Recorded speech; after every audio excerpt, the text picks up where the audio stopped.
And the playoff field is down to four. The college football playoff semifinals see four blue bloods in two matchups that will grace our TV screens later on this week. And let's start with the matchup that is happening on Thursday. The Notre Dame Fighting Irish and the Penn State Nittany Lions will take center stage Thursday night. And this could not be, on paper, a more even matchup. And you'll see that a little later on. Both teams built on defense. They love to run the football and love to get the other team to turn the football over. Well, will Notre Dame be playing for their first national championship in over a decade, or is Penn State going to cap off their first ever trip to the college football playoff with a chance to play for a national championship? What's up, Tailgaters? You're in the booth with Tailgate Nate today. Welcome to my channel, and welcome to college football playoff semi-final predictions. It is about that time. We are back to the good old days where it was just four teams and a national championship trophy at stake. There's an Orange Bowl trophy at stake here, and that is what we have to decide before we decide anything about a national championship. If you like the content I put out, you'll want to see more of it. Thank you for supporting the channel if you already do so. The biggest way you can do that is hit the subscribe button and ring the bell. But a lot of people don't know is watching the video. It helps support me in more ways than you can even imagine, and I want to see that growth that we had in 2024 continue into 2025. Watching the video, subscribing, the two biggest ways. But any other way you interact with the channel is going to support me, and I really do appreciate it. You can like, you can comment, you can share, or anything else you can think of. And if you want to follow me outside of YouTube, please go give me a follow on Twitter or Instagram or X, whatever you happen to want to call Twitter. It's at TailgateNate29. And if you want to follow me in a more professional setting, you can follow me on LinkedIn, because my New Year's resolution is to post a little bit more professionally so you guys can see the games I call, articles I write, podcasts I host, and anything of that nature. So without further ado, I greatly appreciate all your support. Let's talk college football playoff. Let's talk Notre Dame. Let's talk Penn State. These two teams have ran through sort of their own gauntlet. I know some people are going to say this road is tougher than that road, but let's stick to the facts. Notre Dame has beaten Indiana, and they've beaten a really good Georgia team to get to this point. Penn State has beaten SMU, and they have beaten Boise State while holding Ashton Jeanty just over 100 yards, just under 3 yards per carry. I still think he had an impressive performance, but that's a conversation for another day. These two teams have looked really, really good in a college football playoff setting, and they're going to clash head-to-head for a chance to play for a national championship. How do we do preview predictions here on the channel? Well, we're going to go through some keys to the game when each team possesses the football. We're first going to start with the Notre Dame offense against this Penn State defense, and then we're going to flip it. We'll look at the Nittany Lion offense against the Fighting Irish defense, and at the end of the video, I'll sort of tell you how I think this game is going to play out, give you some final keys and tips and tricks to this game, as well as give you a prediction and a final score for who I believe is going to go play for a national championship in Atlanta on January 20th. I hope that all makes sense. Let's dive on in to talking about this matchup. The Notre Dame offense, look, what they have done all season is they love to run the football. But when you take a look at what Notre Dame has done for their first two college football playoff games, on paper, it hasn't really been that impressive because their offense has not needed to explode. The defense took over against Indiana until they could take their foot completely off the gas, and Indiana was able to score late. But offensively for Notre Dame, you had Jeremiah Love break off for that 97-yard run. You have Riley Leonard throughout both games, the Indiana game and the Georgia game, just be an absolute gamer and be a guy that's going to go out, put the team on his back, and do whatever he needs to do to help this Notre Dame team win. In that Georgia game, it was a lot of getting outside of the pocket, a lot of scrambling, a lot of making plays with his legs. He was the leading rusher in that game for Notre Dame, and it wasn't even close. 14 carries, 80 yards in the Sugar Bowl against Georgia, and he only threw for 90 yards, and Notre Dame still won the game. We'll talk more about, well, if you want to see me talk about how, you can go watch my sort of bracket update video, but we'll talk more about the Notre Dame defense later on here in this video. There is one concern for Notre Dame offensively, and no, it's not Riley Leonard being able to throw the football, because we've seen he has been able to do that throughout points this year. No, it's the health and concern of Jeremiah Love. He only had 6 carries for 19 yards, went down in that Sugar Bowl, did not come back. Did it really matter? No, Notre Dame still won the game pretty handedly against Georgia, but it is going to matter here because you go up against a Penn State team that is really, really physical, is really, really good on the line of scrimmage, and for Notre Notre Dame, you beat a really good team on the line of scrimmage last week against Georgia. Cool, that's great. I don't think you're going to do it a second time in a row if you don't have Jeremiah Love, because then, with all due respect to Jadarian Price, I think he's a really good runner, and I think over the course of the season, he's averaged more yards per carry, but Jeremiah Love is the better tailback in that backfield. If he doesn't play, you're going to put a lot on the shoulders of Riley Leonard. And look, Riley Leonard is a gamer. He can put the team on his shoulders himself regardless, but when he wants to. I think that Riley Leonard is going to have a little bit of a difficult time if Jeremiah Love doesn't play, because I do think that's going to make him air the football out a little bit more. And when you take a look at this Penn State defense, what they have done throughout the course of this college football playoff is thrive on takeaways. They had 3 takeaways against SMU. They had 4 against Boise State. But this is the Notre Dame offense that just doesn't turn the football over. However, when you're a defense that forces as many takeaways as Penn State does, especially when you have forced as many takeaways as of late, 3.5 over the past 2 games, which if Notre Dame's going to turn the football over 3 times, I don't think that's really going to bode well for them. I'm going to talk more about turnovers really throughout this video, but Penn State, if they thrive on turnovers here and they get Riley Leonard and Notre Dame's offense to turn the football over, that's going to be very concerning for this Notre Dame team. So, all right, what are some keys to the game here for both sides? Well, again, this Irish offense has not really needed to explode quite yet, because it has been the defense that has taken games over. It has been special teams that really has taken games over. Notre Dame did not have a great kicking game up until the college football playoff, where Mitch Jeter has sort of started to find his stride. Now, special teams probably one of the hardest, if not the hardest aspect of the game to predict how it is going to go. Mitch Jeter could see that switch turn off, but for sake of argument, I'm going to say that he keeps that switch on. I just don't see why Mitch Jeter would all of a sudden go back to the way he's been kicking field goals throughout the most part of this season, or the way the Notre Dame kicking game has been throughout the most part of this season. It's been really good in the college football playoff. Special teams has been really good in the college football playoff, and I think that's going to play a big role to surface for Notre Dame. But when you talk about the offense not having to explode yet, I don't think Riley Leonard is going to have to make 40, 50, 60-yard plays to win this game. Again, just Notre Dame's got to do what they have been doing, right? They got to move down the field. They got to wear, or try to at least, wear this Penn State defense out, force turnovers defensively, which we'll talk about more later. But offensively, if Jeremiah Love doesn't play, there's going to be a lot on the shoulders of Riley Leonard, and that would scare me for Notre Dame. Not because I don't think Riley Leonard is a gamer. I just said that. Not because I don't think this group of wide receivers with Bo Collins and so many other names is really, really talented. I just think that Riley Leonard you might be putting a little bit too much on the shoulders of your quarterback.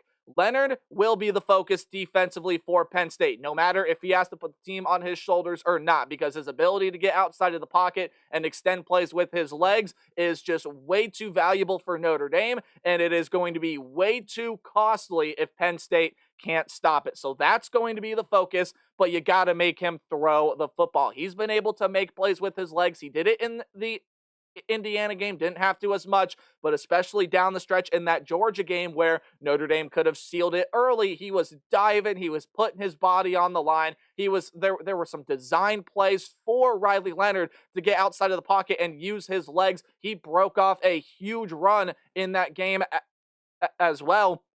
If Penn State can contain Riley Leonard in that pocket and they can force him to throw the football, it could be a really, really good day for this Penn State defense, because they're already going to do a lot of things to try to get Notre Dame to turn the football over, and that is the big question mark here.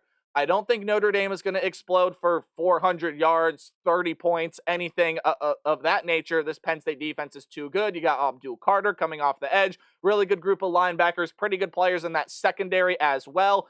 And yes, you want to try to make Riley Leonard throw the football. At the same time, I mean, if you were to pick out a weak point within this Penn State defense, they maybe don't have the talent to defend the sidelines as good as some of the other secondaries that we'll see in this semifinal round. So if you're Notre Dame, making Riley Leonard throw the football would be a concern, and yet if he can do it, it could be the advantage. But that's also where an advantage for Penn State comes in. If you get Riley Leonard to throw the football, you get Notre Dame more turnover susceptible.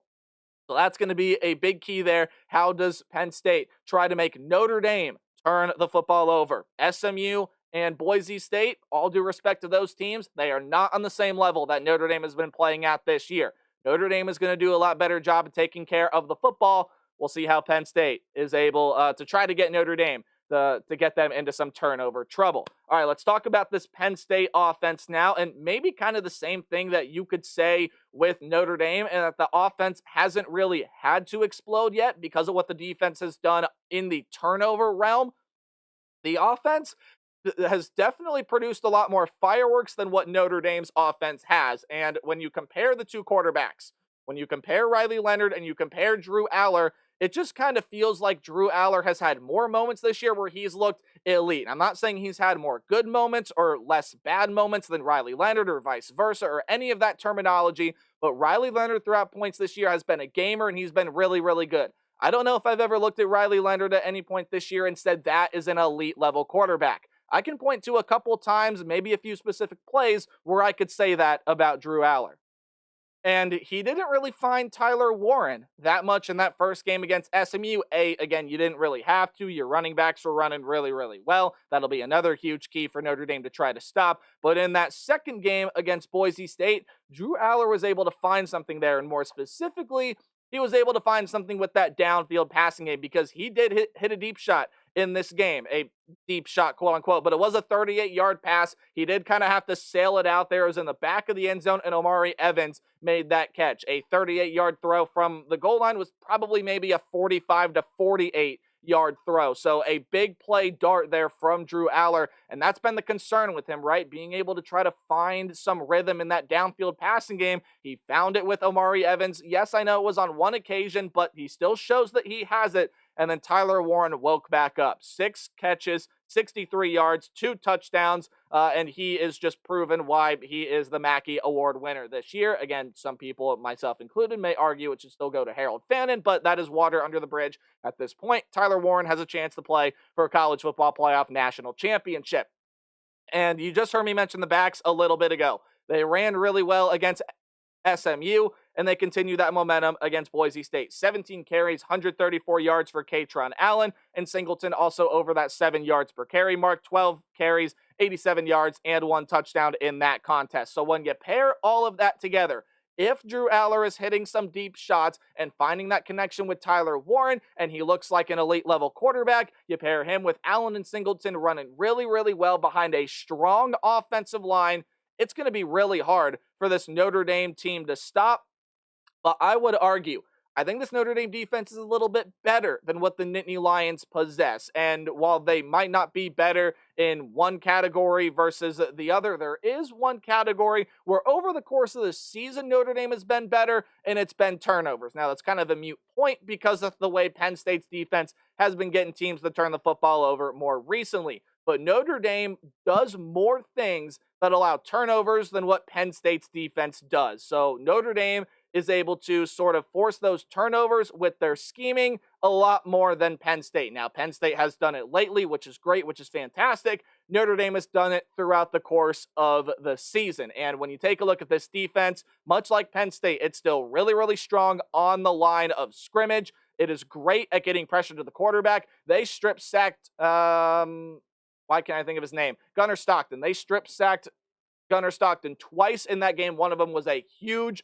momentum-turning play at the end of that first half. It was a game-changing play because instead of a 6-0 lead, Notre Dame ended up going up with a 13-3 lead, or 6-3 lead. They went up with a 13-3 lead. You guys know what I'm trying to say. They got 7 more points right before the half.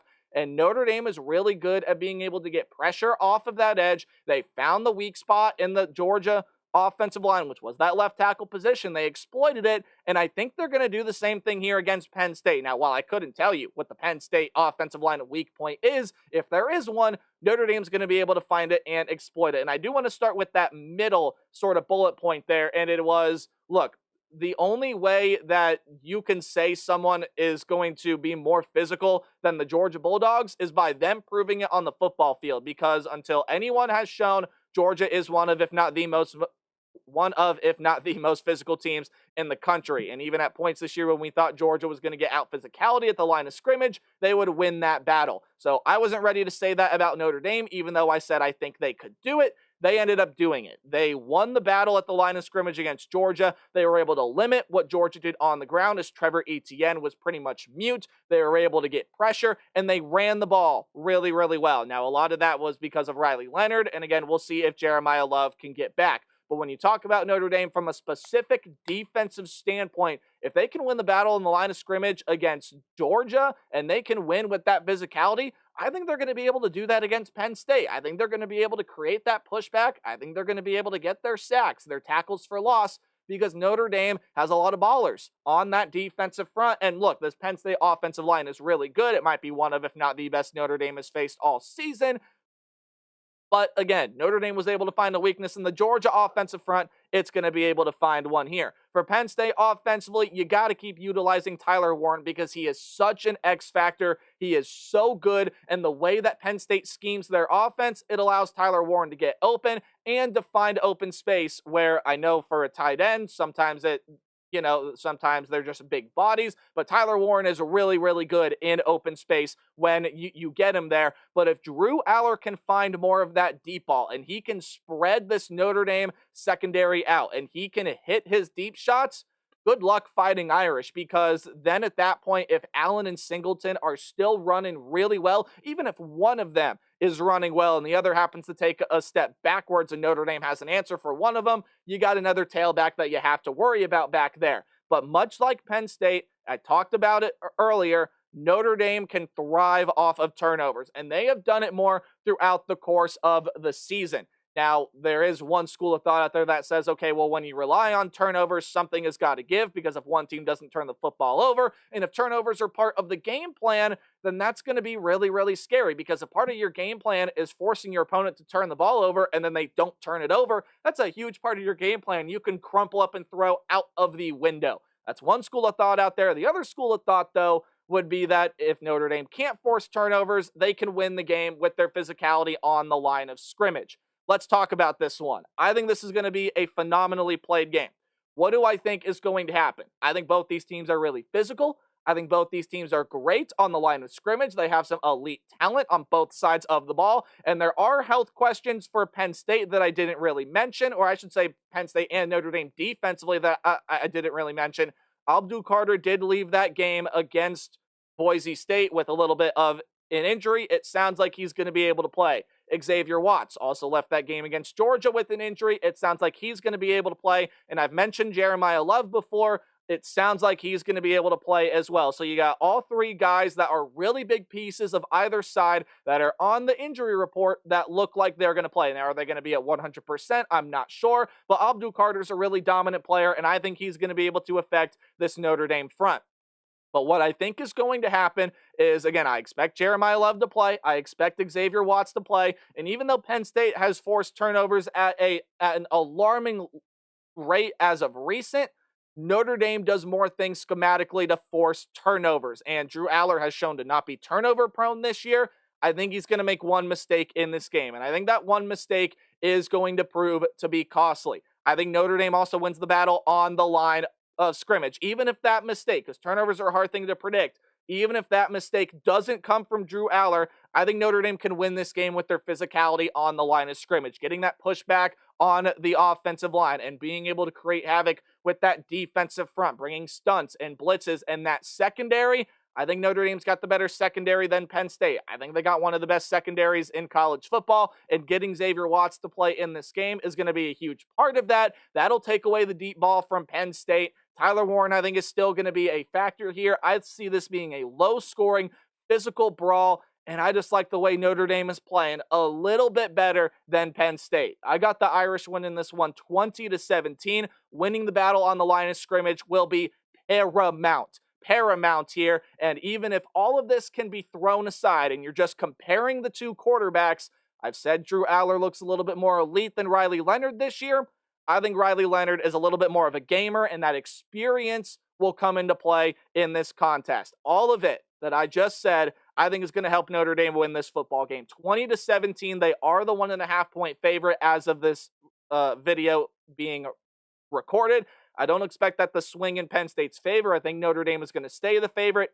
Give me the Irish to win and cover. I like the Irish moving on to a national championship game. Please let me know what you guys think about this one in the comment section down below. It's going to be a brawl. It's going to be such a fun game, and I can't wait to see this one play out in the Orange Bowl. Remember to play hard but tailgate harder. Ohio State and Texas. That preview video will come out later on today. Goodbye.